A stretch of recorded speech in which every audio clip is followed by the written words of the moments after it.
Qarang, bizning Xivamiz shahri ikki shahardan ikki qismdan iborat. Buni bizning Xivamizda aytamiz. Bishan qal'a deymiz. Ya'ni bu degani ichkari qal'a va tashqari qal'a degan ma'noni anglatadi. Biz siz bilan hozir kirdik Ichan qal'a ichiga. Ichan qal'aning yer maydoni 26 gektar ekan. Tashqari qal'a Dishon qal'amiz 56 gektar. Dunyoni to'rt tarafiga qarata 4 ta darvozamiz bor. Siz kirib kelgan darvoza ota darvoza, g'arbiy darvoza hisoblanadi. Sizda kelgan mehmonlarni shu darvozadan biz kutib olamiz.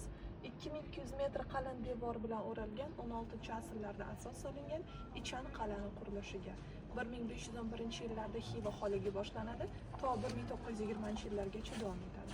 4 asr 400 yil ichida Xiva xonligi bo'lgan. Oldin mana shu qal'a ichida faqat xonlar, beklar, zodagon, boy insonlar yashaganlar. Oddiy aholi esa tashqari qal'aga chiqib yashashni boshlaganlar. Hozirgi paytda mana shu 26 gektar ichida 3000 insonlar yashaydi. Mana shuni ichida. Lekin o'ziga yarasha shartlari bor, oqlamaydi, tepasini shifr qilmaydi. Nimagaki sizga kelgan sayoq ta'rif ko'rishligi uchun. Qarang, bu ko'k tsvetlarni odiydalar deb olib qaraydigan bo'lsak, sariqlarda odamlar yashaydi hozirgi paytda.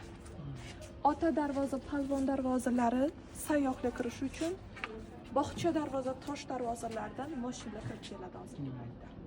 Endi siz bilan bu tarafdan boshlaymiz. Yana bir savol bermoqchiman shu yerda. Mana dunyoga 4 tomoniga qaragan, qaysi tomonda qaysi nimaga qaragan? G'arbiy mana qarang. G'arbiy qaysi davlatga chiqdik? Buyuk Ipak yo'li deydi, qayerdan Buyuk keldi? Ipak yo'li qarang, bu tarafdan kelgan. Xitoydan kelgan значит. Endi qarang. Xiva o'zi asli Xivak so'zidan kelib chiqqan ekan. Mana qarang, bu tarafda ham karvonlar bor. Xivak qudug'i deydi. O'zi asli savol bersiz, Xiva nimadan kelib chiqqan desangiz, bu yerdan Ipak yo'li o'tib ketayotgan paytida qal'a qurilmasdi oldin. Turishadi, tunab qoladi va tushida olov ko'radi. Oldingi paytlarda bilasiz, Zardushtiylik dinida odamlar olovga sig'inganlar, osmonga, hamma narsaga sig'inib ketaverganlar. Yaxshilik alomati deb bular bu yerdan shahar qura boshlaydi. Shahar ustalab quradi, horiydi, charchidi va qayerdan suv ichishini bilmaydi. Yerni ko'ydi, suv chiqadi. Suvni ichgandan keyin heyvoq deydi. Heyvoq degani bu qanday oronboq suv degan ma'noni anglatadi. Tildan tilga o'tib, Xiva so'ziga aylanib ketadi.